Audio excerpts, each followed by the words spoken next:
Hey everybody, Mr. Cameron here to show you an activity called Zig Zag Dribbling. Zig Zag Dribbling. So today we're going to be focusing on a skill in basketball called dribbling. We've probably worked on it a little bit in class.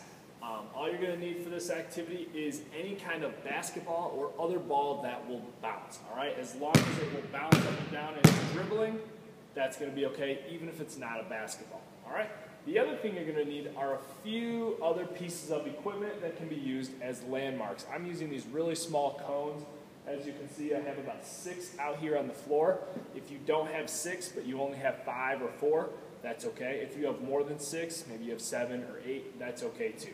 All right?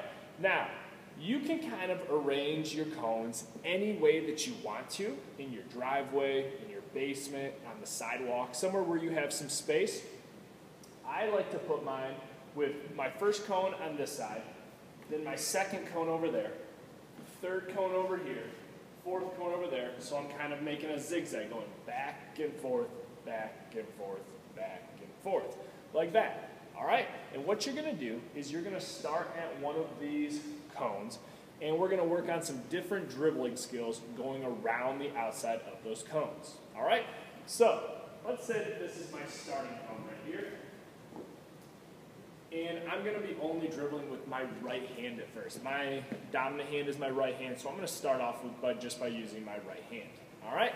So, when I'm ready, I'm going to start dribbling as fast as I can, but at the same time I want to make sure I'm keeping control of my ball, only using my right hand as I dribble around those cones all the way to the end and back. All right? So let's see how I do. I'm going to start right here.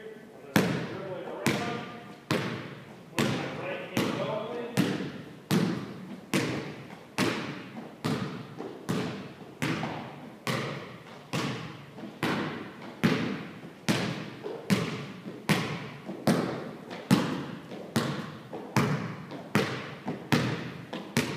Good.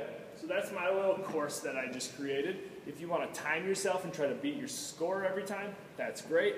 If you want to race somebody who's in your family, you can do that too. That's totally fine. So I just did that entire course down and back with my right hand. Maybe you do it more than once. Maybe you do it 3 times. Maybe you do it 5 times. Maybe you do it 10 times with your right hand without stopping. All right? After you do it with your right hand, it's very important that you do the exact same thing with your left hand. So this is my non-dominant hand, so I would do the exact same thing with my left hand. So let's see how I do this time. All right? So I'm going to dribble with my left hand this time. Around the cones.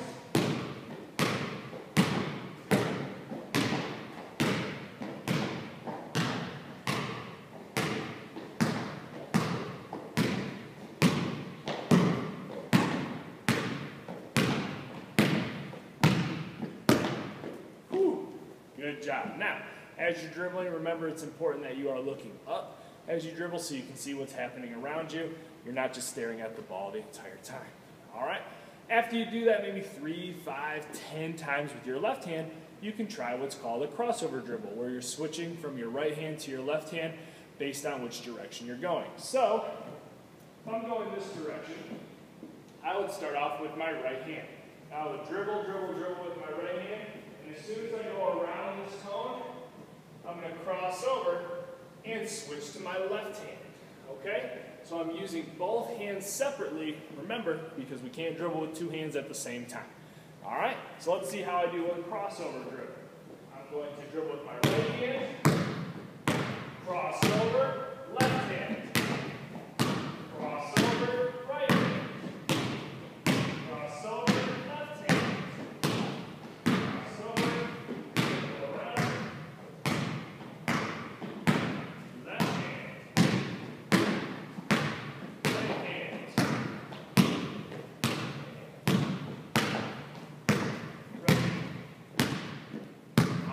Very good. So those are 3 of the more basic ways to dribble a basketball. If you are a little more advanced and you want to try maybe going behind your back when you dribble,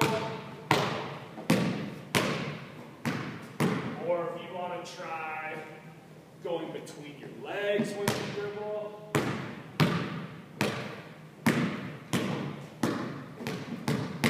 those are a couple of different ones that you can try as well. But the 3 most basic ones that I want you to try our right hand dribble, left hand dribble, and crossover dribble. All right, have a good time. See you soon.